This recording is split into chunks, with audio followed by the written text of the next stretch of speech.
오늘 말씀의 제목을 한번 따라 하실까요? 박해자를 부르시고 전도자로 보내시다.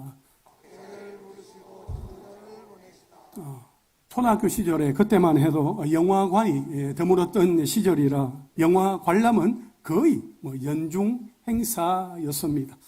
한 번은 여름 성경학교 때에 교회 본당의 그 흰 벽면을 스크린 삼아서 영사기를 돌려서 이 삼손과 들릴라라는 그 필름 영화를 상영했었는데 아주 그것을 집중해서 보았던 기억이 납니다. 또 학교에서는 문화교실이라는 이름으로 전교생이 이열동대로 줄을 서서 영화관까지 가서 영화를 보는 그런 일들도 있었습니다.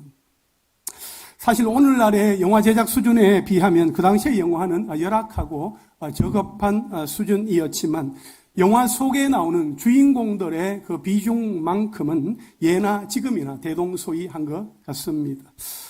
그래서 영화 속 주인공의 모습은 기억나지만 조연이나 엑스트라의 모습은 아주 희미합니다. 여러분, 유명한 영화배우나 인류 스타들만 주연으로 영화를 찍는 것이 아니라 우리도 날마다 우리 개개인이 주인공인 영화를 찍고 있다는 사실을 아십니까? 최고의 명감독이신 우리 하나님께서 우리 각 사람을 캐스팅하실 때에 엑스트라가 아니라 주인공으로 캐스팅하셔서 우리 각 사람의 이름으로 된 믿음의 영화를 만들고 계십니다. 그 모든 과정은 하나님의 뜻과 계획에 따라서 최고의 걸작품으로 제작 중에 있습니다. 여러분, 하나님은 지금뿐만 아니라 태초부터 믿음의 선배들을 부르시고 그들을 주인공으로 삼아 작품을 만드셨습니다. 여러분, 우리는 지금 사도행전에 등장하는 주인공들의 작품을 우리는 매 주일마다 함께 감상하고 있습니다. 베드로를 비롯한 사도들의 이야기에서 시작된 사도행전은 이제 그 초점이 빌립 집사님을 지나서 또 다른 한 사람에게로 옮겨지고 있습니다. 그렇다면 오늘 본문에서 하나님은 복음의 확산을 통하여 하나님의 나라가 어떻게 전파되게 하시는지, 또 하나님의 선명하고도 분명한 뜻과 계획이 담겨있는 하나님의 부르심과 하나님의 보내심을 보면서 우리 각자를 향한 하나님의 부르심과 하나님의 세우심과 하나님의 보내심을 함께 생각해 보도록 하겠습니다. 첫째로 위협과 살기가 등등한 박해자 사울입니다. 사도행전에서 사울이 처음 등장하는 장면은 바로 스데반의 순교 현장입니다. 거짓 정인들이 옷을 벗어서 사울의 발 앞에 두었습니다. 그것은 바로 사울이 스데반의 순교 현장에서 제일 앞자리에 있었다 하는 것을 의미하는 것입니다. 사울은 스데반이 순교할 때에 그 무자비하고도 끔찍한 박해의 현장에서 스데반의 죽음을 바라보며 고개를 끄덕이고 동의하고 채청하며 찬성했던 사람이었습니다. 그렇게 스데반의 순교 이후에 예루살렘 교회의 박해는 복음이 확산되는 계기가 되었습니다. 믿음과 지혜와 성령의 충만한 빌립을 통하여 사마리아의 복음이 전파되었고, 사마리아를 떠나 남쪽으로 향하여 예루살렘에서 가사로 내려가는 길로 나아가라는 성령의 음성에, 성령의 명령에 순종하여 빌립은 에디오피아 그 신하에게 예수 그리스도를 전파한 이후에 성령을 따라 아소도를 지나서 여러 성읍을 지나 가이사랴에 이르기까지 팔레스타인 서부 해안 지역으로 복음을 전파함으로써 복음이 땅끝까지 전파될 그러한 기틀을 마련하게 되었던 것입니다. 특히 그 복음은 사마리아를 지나서 다메섹까지 퍼지게 되었습니다. 그때 여전히 박해 현장의 중심에서 다메섹으로 달려가고자 했던 한 사람이 있었습니다. 그는 바로 위협과 살기가 아주 등등했던 박해자 사울이었습니다. 오늘 본문 1절과 2절을 우리 함께 읽겠습니다. 시작. 사울이 주의 제자들에 대하여 여전히 위협과 살기가 등등하여 대제사장에게 가서 다메섹 여러 회당에 가져갈 공문을 청하니 이는 만일 그 도를 따르는 사람을 만나면 남녀를 막론하고 결박하여 예루살렘으로 잡아오려 함이라. 아멘. 여러분, 다메섹은 예루살렘 동북쪽으로 약 200km 정도 떨어진 곳에 위치한 시리아의 도시로서 그 당시 4만 명 정도의 유대인들이 정착하고 있었으며 스데반의 순교로 시작된 그 예루살렘 교회의 박해를 피해 예루살렘을 떠난 그리스도인들 가운데 상당한 수가 다메섹으로 피신을 했습니다. 그런데 예루살렘 교회를 잔멸하는 일에 앞장섰던 사울의 그리스도인들에 대한 적대감은 시간이 흘렀으나 조금도 식지 않았습니다. 오늘 보면 1절에서 여전히 위협, 살기 등등하여라는 이러한 단어의 표현들만 보아도 사울이 지금 그리스도인들에 대하여 어떤 마음을 가지고 있고 어떤 마음 상태였는지를 우리는 짐작해 볼 수 있습니다. 사울은 예루살렘과 유대 땅에서의 박해에 그치지 않고 대제사장으로부터 공문, 위임장, 체포영장을 발부받아서 그리스도인들을 잡아서 예루살렘으로 다시금 끌어오기 위해서 멀리 다메섹까지 가는 원정길을 나서게 되었습니다. 이는 그리스도인들에 대한 박해에 사울이 얼마나 열심이었던가 하는 것을 여실히 보여주고 있는 대목이지요. 사실 사울은 그리스도인들을 단순한 미움으로 박해한 것이 아니라 자신의 지식과 경험에 근거한 신념과 종교적인 사명감을 가지고 그렇게도 박해하는 일에 앞장을 섰던 것입니다. 후에 스스로를 비방자요, 박해자요, 포행자였으며 죄인 중에 내가 괴수였다라고 그렇게 고백했던 사울은 자신의 열심과 충성이 하나님을 위한다, 하나님의 일이다 하는 명목이었지만 그에게 있었던 잘못된 신앙의 열정과 열심, 방향과 충성은 그리스도인들에게 끔찍한 위협이 되었고 죽음으로 내모는 악행으로 나타나고 말았습니다. 사울 스스로 하나님의 일이다, 하나님을 위한 행동이다 그렇게 믿고 움직였지만 잘못된 신념과 충성으로 인한 그의 열심은 많은 사람들을 고통 속으로 밀어넣고 말았습니다.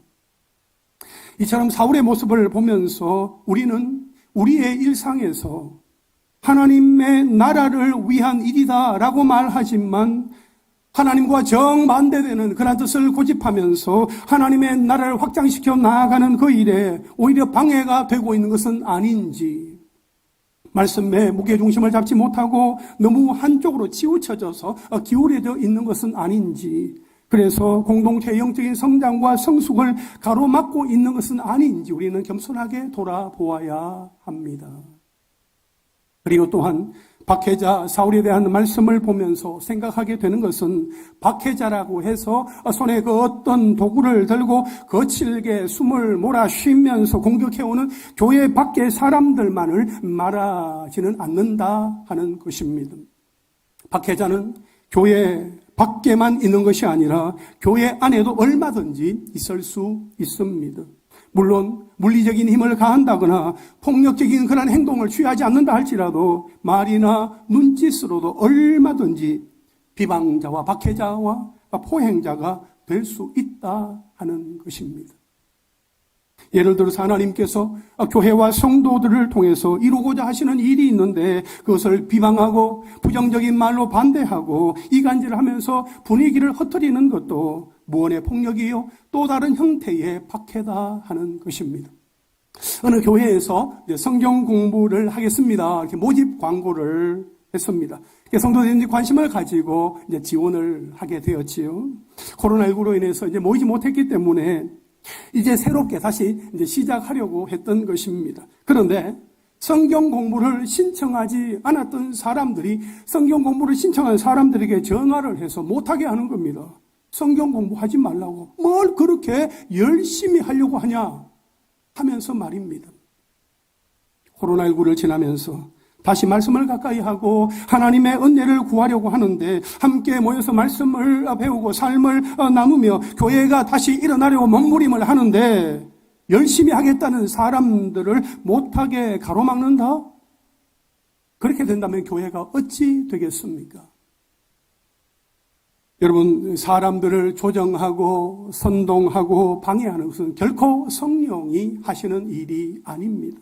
사탄 마귀가 하는 일이요, 하나님이 기뻐하시지 않는 일이다 하는 것을 우리는 잘 알아야 합니다. 사랑하는 성도 여러분, 서로 돌아보아 사랑과 선행을 격려하는 우리 교회가 될 수 있기를 간절히 소망합니다. 우리 좌우에 계신 분들과 한번 인사하실까요? 서로 돌아보아 사랑과 선행을 격려합시다. 여러분, 우리가 예수님의 이름으로 모이는 한 비방하는 자, 반대하는 자, 분위기를 흐트리는 자가 아니라 적극적으로 나서서 독려하며 더불어 마음을 같이하여 화평하게 하는 자가 되기를 간절히 소망합니다. 교회적으로 마음 모아 기도하면서 이렇게 합시다 또는 저렇게 합시다 라고 할 때에 소극적으로 피하기보다는 적극적으로 나서서 감당하시면 좋겠습니다. 그래서 건강이나 나이를 이유로 주저하기보다는 하나님 나라를 꿈꾸며 시작해 보시기를 바랍니다. 시간이 없다, 분주하다 하는 그러한 이유로 포기하기보다는 한번 해보자, 나도 한번 동참해보자 하는 그러한 마음으로 도전해 보시기를 바랍니다. 여러분, 우리 교회 유초동부가 겨울 성경학교를 준비하고 있고 또 중고동부가 겨울 수련회를 계획하고 있습니다. 전도폭발 단계별 훈련생을 모집하고 있습니다. 소그룹 인도자 워크숍을 계획하고 있습니다. 신년 신방 가정 중에 있습니다. 교회 안에서 성도들 대상으로 이러한 일들을 계획하고 있습니다. 또 제가 오늘 장로님들 단톡방에 이제 글을 남기고 있는 서장로님과도 또 얘기를 나누었습니다만, 지난 6일 튀르키예 시리아 전역에 리히터 규모 7.8의 강진이 일어나서 현재 한 2만 8천 명 정도의 사망자가 생기게 되었고 20만 명이 매몰되어 있는 그런 상황이라는 뉴스 속보를 계속해서 접하고 있습니다. 여러분, 우리가 이 모든 일에 더불어 마음을 같이하여 모이기를 힘쓰고 또 우리의 은혜, 우리에게 하나님께서 주신 그 은혜와 사랑을 열방으로 특별히 그 튀르키예와 또 시리아 땅으로 흘려보내는 그 일에 우리가 함께 힘을 모을 수 있게 되기를 간절히 바랍니다. 정말 자연재해 앞에서 어떻게 나약한 인간이 그 모든 일들을 감당할 수 있겠습니까? 그러나 그 재난을 극복할 수 있는 그 일에는 우리가 함께 동참할 수 있습니다. 세상의 소망 예수 그리스도, 그 튀르키예 시리아 땅에 예수를 알지 못하는 사람들이 많이 있습니다. 사도 바울이 전도 여행을 떠나게 되어지고 오늘 본문에 달려갔던 이 다메섹 땅이 바로 그 땅이거든요. 여러분, 그 땅 가운데 하나님을 알지 못하는 사람들이 우리가 기도하며 흘려보내는 그 예수의 사랑을 경험하면서 예수가 세상의 소망이구나, 예수가 살 길이구나, 예수님을 만나게 되어지고 예수님을 믿게 되는 그런 역사가 일어나기를 우리가 기도하며 우리가 귀한 마음들을 모아서 우리가 순종하며 나아가는 은혜가 있기를 간절히 소망합니다. 둘째로 박해자를 부르시고 거듭나게 하시는 예수님입니다. 오늘 보면 3절부터 5절까지의 말씀을 함께 읽겠습니다. 시작. 사울이 길을 가다가 다메섹에 가까이 이르더니 호련히 하늘로부터 빛이 그를 둘러 비추는지라 땅에 엎드러져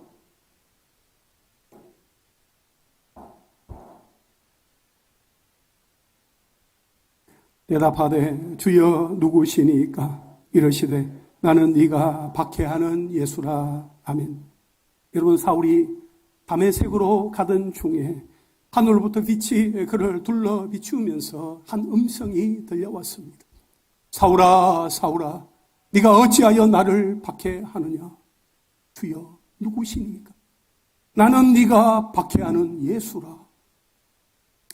사울이 박해한 대상은 예수님의 사람들과 그의 교회였는데 예수님은 박해를 받은 그들이 곧 자신임을 거듭 밝히고 있는 것입니다.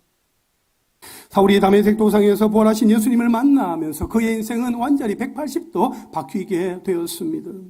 사실 자신을 둘러비춘 그 놀라운 빛 속에서 들려온 그 음성의 주인공은 바로 자신이 그렇게도 박해했던 이단 무리들의 우두머리라고 여겼던 예수였습니다. 여러분, 그 놀라운 현장에는 사울과 함께 다메섹으로 가던 사람들이 있었습니다. 하지만 그들은 소리만 듣고 아무도 보이지 않아서 그냥 말도 하지 못한 채 그냥 우두커니 서 있어야만 했습니다. 반면에 사울은 땅에 엎드리게 되었습니다. 그리고 엎드렸던 땅에서 일어나 눈은 떴으나 아무것도 보지 못했습니다. 사람들의 손에 이끌려서 다메섹으로 들어갔습니다.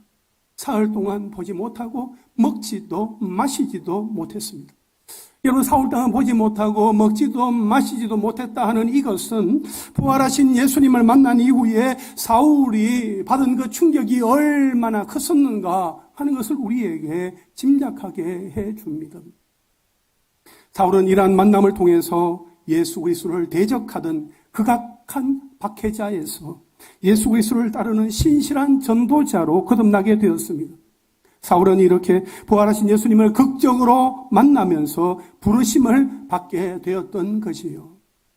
여러분, 오늘 본문에 보면 예수님의 부르심이 동시다발로 일어납니다. 사도행전 8장에 성령이 빌립과 이디오피아 그 신라를 만나게 하신 장면에도 우리가 보았듯이 하나님이 하시는 그 일은 동시다발로 일어납니다.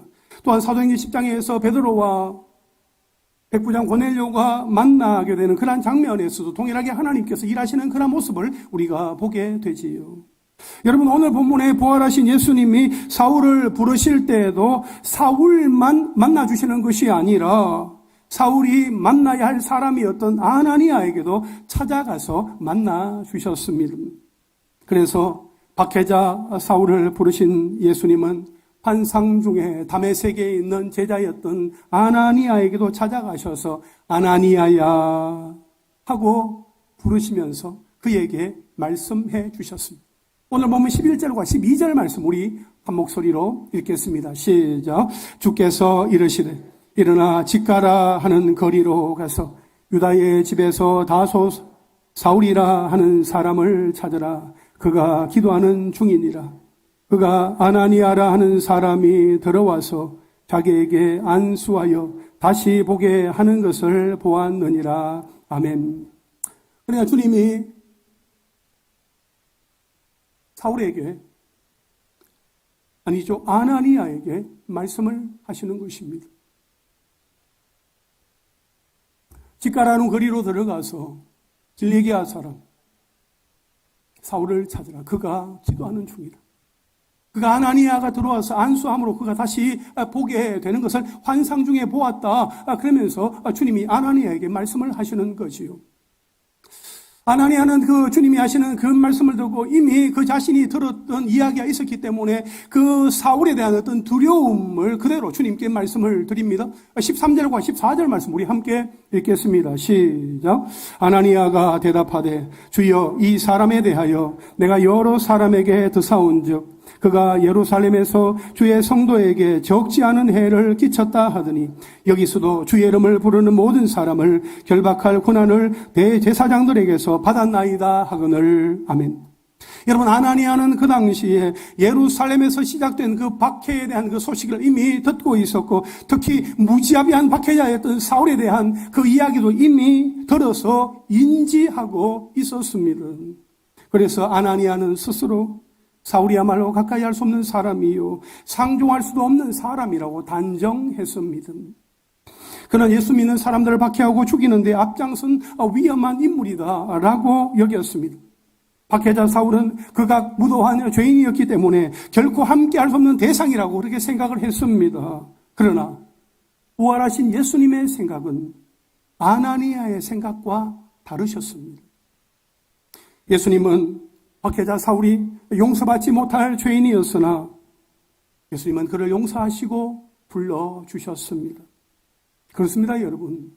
하나님이 하시는 일은 사람의 생각이나 뜻과 다르다 하는 것입니다.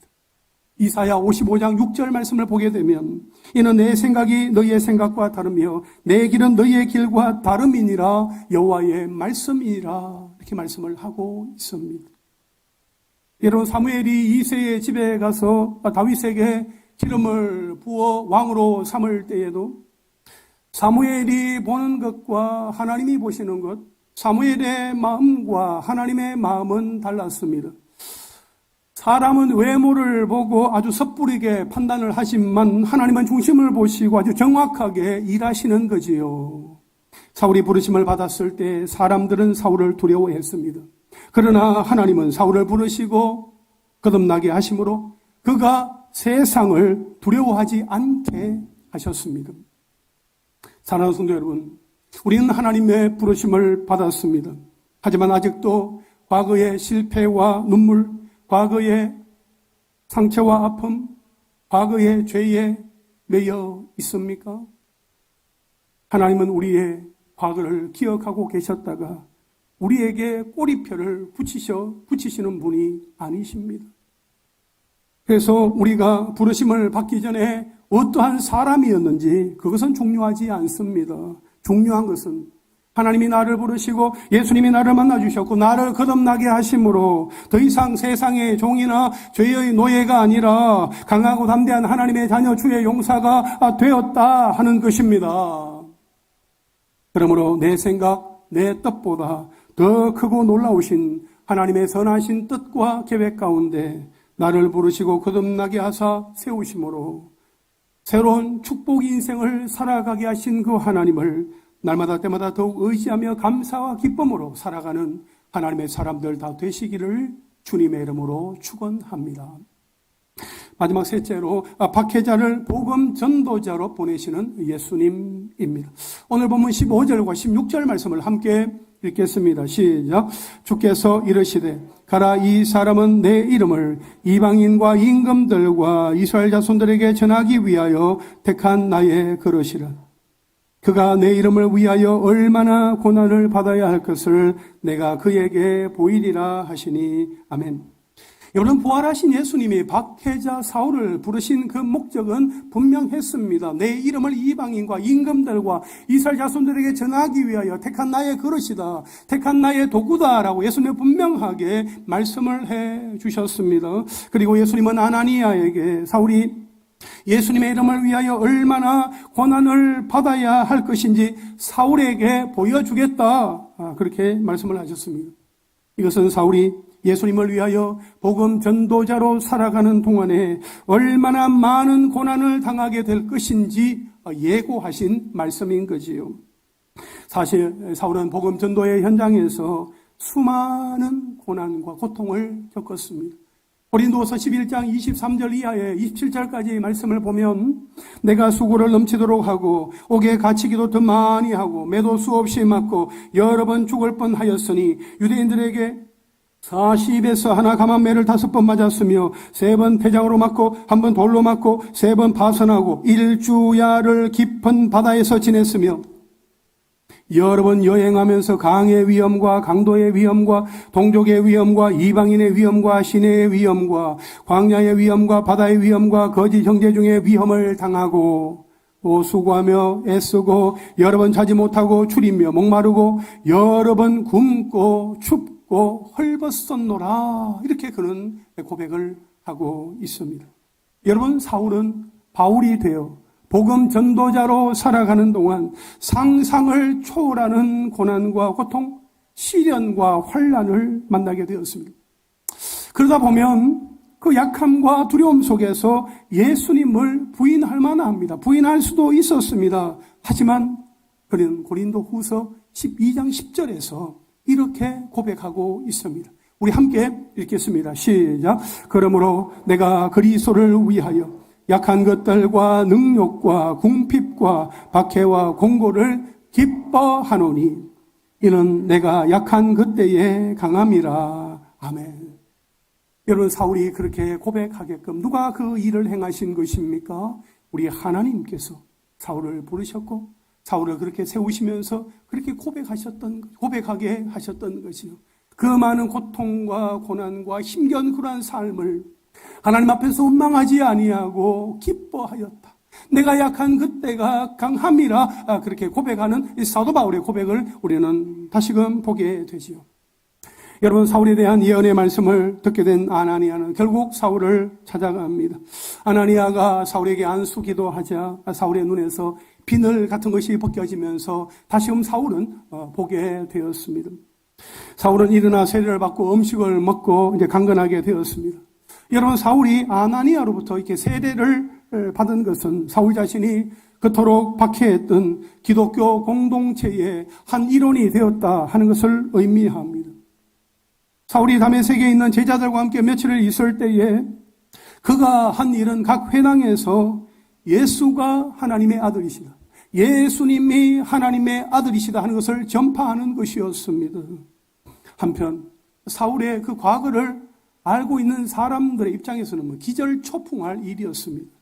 이 사람이 예루살렘에서 이 이름을 부르는 사람들을 멸하려고 했던 자가 아니냐, 여기에 온 것도 그들을 결박하여서 대제사장들에게 끌고 가고자 함이 아니냐, 그렇게 사람들이 생각하고 웅성웅성거릴 때에 그럼에도 불구하고 사울은 더욱더 힘을 얻어서 예수는 그리스도시라고 증언하게 되었습니다. 박해자 사울이 복음 전도자 사울로 보내심을 받아 쓰임받게 되는 것을 우리는 보게 됩니다.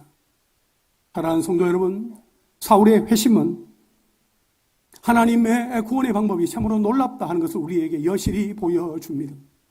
사울의 회심은 교회의 가장 극악한 박해자가 교회의 가장 영향력 있는 전도자로 변화된 사건입니다. 최고의 예수 박해자가 최고의 예수 전도자, 예수의 증인으로 변화된 사건입니다. 또한 이방인 선교를 위한 하나님의 특별한 목적에 따른 특별하고도 특출한 사건이었던 거지요. 그리고 죄인 중에 괴수까지도 구원하시는 하나님의 놀라운 은총과 긍휼의 모습을 우리는 보게 되는 사건이다라고도 말할 수 있겠습니다. 사랑하는 성도 여러분, 사울의 회심 사건을 보면 하나님의 놀라운 은혜와 분명한 목적 속에서 아무리 극악한 죄인이라 할지라도 구원의 소망이 있으며 십자가의 박해자가 십자가의 정인의 삶을 살아갈 수 있다는 것을 우리에게 보여줍니다. 그렇습니다. 우리가 어느 곳에 있든지 우리는 예수 그리스도의 십자가 복음의 증인으로 살아가야 합니다. 아멘이십니까? 하나님의 부르심에는 결코 후회하심이 없으십니다. 하나님은 우리를 통해서 복음의 확산과 하나님의 나라가 확장되기를 원하십니다. 사실 우리는 예배를 하고 또 복음을 듣고 말씀대로 살아가고자 하는 그러한 자세가 우리의 몸에 어느 정도 배어 있습니다. 하지만 문제는 우리의 다음 세대입니다. 우리 다음 세대의 자녀들은 아직 준비되지 못했습니다. 준비해야만 합니다.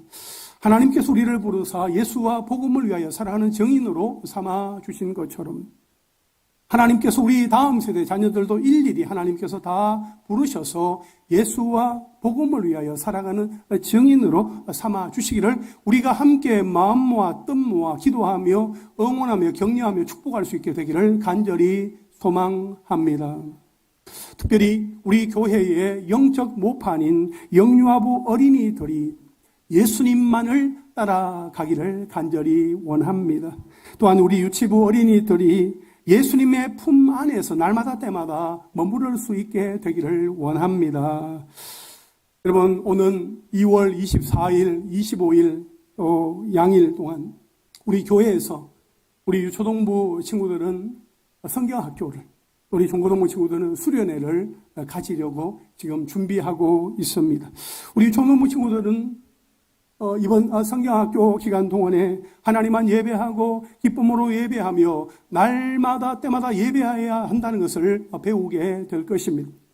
중고등부에서는 청소년들에게 세상의 빛과 소금의 역할을 감당하는 그리스도인으로 살아갈 수 있도록 우리 아이들에게 가르칠 것입니다. 그리고 특히 24일 금요 성령 기도회 시간에는 이 자리에 함께 모여서 예배하며 말씀을 듣고 기도하게 될 것입니다. 여러분, 부탁을 드리고 싶습니다. 여러분들도 함께 오셔서 예배하며 우리 다음 세대, 우리 어린 자녀들을 위해서 마음껏 축복하며 기도하는 일에 동참해 주시면 좋겠습니다. 여러분, 우리의 자녀들이 믿음의 세대, 거룩한 세대, 하늘문을 여는 세대, 기적의 세대가 되려면 우리 하나님께서 함께하여 주시고 그들 가운데 은혜를 베풀어 주시며 놀라운 성령의 역사가 그들 가운데 주어져야 하는 것입니다. 그럴 때 우리는 어떻게 해야 하겠습니까? 우리가 할 수 있는 일은 무엇일까요? 우리가 할 수 있는 일은 관심을 가지고 기도하며 서로 돌아보아 사랑과 선행을 격려하는 것입니다. 우리가 우리 어린 자녀들의 아나니아가 되어 주어야 합니다. 우리의 아이들에게는 복음을 듣고 예수의 이름을 듣고 하나님께로 더 가까이 나아가게 하려는 그 아나니아가 필요하다는 것입니다. 우리가 그 역할을 감당할 수 있게 되기를 간절히 소망합니다. 그래야 우리의 아이들이 바벨론과 같은 세상 속에서 니느웨와 같은 그 현실의 문제 속에서 예수의 증인으로 하나님 나라의 시민권자로 세상과 구별되게 그리스도인답게 살아갈 수 있는 것입니다. 사랑하는 성도 여러분, 하나님께서 우리를 지으시고 우리를 부르시고 세우시고 준비를 시키시는 그 목적은 단 하나입니다. 그것은 바로 우리를 보내시기 위함입니다. 하나님께서 우리를 부르시고 세우셔서 준비를 시키신 이후에 하나님 우리 한 사람 한 사람을 우리의 가정으로, 우리의 목장으로, 학원으로, 학교로, 그리고 5대양 6대주로 하나님은 보내십니다. 예수님의 이름으로 또 예수님의 증인되게 하시려고 복음의 전도자로 일터의 선교사로 하나님은 보내시는 분이시다 하는 것입니다. 여러분 우리의 삶의 현장이 선교지임을 여러분 늘 명심하며 살아가시기를 바랍니다. 우리의 삶의 현장 가운데에서 예수의 이름, 복음을 들어야 할 사람들이 있습니다. 그들에게 우리의 입술에서 흘러나오는 그 예수의 이름이 들려질 수 있게 되기를 간절히 원합니다. 우리 한 사람은 하나님 앞에 부르심을 받아 또 세상을 향하여 열방을 향하여 나아가야 할 복음 전도자다 하는 그 사실을 명심하며 살아가시기를 바랍니다. 여러분 저는 특별히 우리 다음 세대 자녀들이 열방을 품고 예수님의 이름으로 나아가면 좋겠습니다. 우리 청년부의 우리 기보배 자매가 미국 뉴저지에 위치한 앨리스 글로벌이라는 회사에 1년 계약직 인턴 사원으로 이제 내일 인천공항에서 비행기를 타고 뉴욕 JFK 공항에 도착을 해서 거기에서 우버 택시를 타고 뉴저지로 이제 들어가게 될 것입니다. 저는 보배에게 나는 글로벌인 일터 선교사로 파송받아서 가는 것이다 라는 그런 마음을 가지고 사명감을 가지고 가도록 제가 권면을 하고 또 권면을 했습니다. 여러분 생각나실 때마다 기도 많이 해 주시기를 바랍니다. 이럴 때는 여러분 큰 소리로 아멘 하셔야 되는 거예요. 그래 하시면 하나님께서 여러분의 가정에도 놀라운 은혜와 복을 더하여 주실 줄로 믿습니다. 우리 보배가 회사에서는 부지런하고 성실하게, 하나님 앞에서는 거룩하고 정결하게 매 순간마다 하나님의 인도하심을 따라서 하나님의 일하심을 경험하는 시간들이 되고, 회사에서나 교회에서나 어디를 가든지 만남의 복을 받아 누리며 축복의 통로가 되며 1년 이후의 그 삶도 하나님께서 친히 이끌어 주셔서 그 지경이 더욱더 확장되어지는 역사가 나타날 수 있도록 여러분 기도 많이 해 주시기를 바랍니다. 여러분 우리가 살고 있는 부천은 작고 대한민국은 좁습니다. 더 크고 넓은 세계가 있습니다. 그곳을 향하여 나아가야 합니다. 우리 청년부의 보배가 그 첫 출발점이 되었으면 좋겠습니다. 그래서 제2, 제3의 보배가 계속 나와서 열방을 향하여 나아가는 귀한 일들이 일어날 수 있기를 원합니다. 여러분, 우리의 다음 세대의 자녀들이 대한민국 땅에만 머무르는 것이 아니라 5대양 6대주를 품고 기도하는 가운데 성령의 인도하심을 따라 하나님의 이끌리심을 따라 나아가는 은혜가 있기를 원하고, 우리의 자녀들이 나아가는 곳곳마다 복음이 확산되어지고 하나님의 나라가 확장되어진다는 사실을 여러분 믿으시기를 바랍니다. 여러분 마음 가운데는 이런 고민이 생길지도 모르겠습니다. 목사님, 아이들 다 나가게 하면 교회는 어떻게 합니까? 여러분 걱정하지 마십시오. 우리 아이들 교대로 나가게 될 것이고, 또 하나님은 우리 아이들 대신에 또 다른 사람들, 또 다른 영혼들, 하나님의 사람들을 우리 교회에 보내주시고 충만케 하여 주실 줄로 믿습니다. 할렐루야. 사랑하는 성도 여러분, 저는 우리뿐만 아니라 우리의 자녀들, 우리의 다음 세대가 하나님의 부르심을 받고 거듭나서 하나님이 보내시는 복음 전도자로, 예수의 증인으로 일터 선교사로 글로벌 영적 리더로 성장하여서 나라와 민족과 열방을 섬기는 믿음의 세대, 거룩한 세대, 하늘문을 움직이고 보좌를 뒤흔드는 능력의 기도를 올려드리는 세대, 기적의 세대가 될 수 있기를 주님의 이름으로 축원합니다.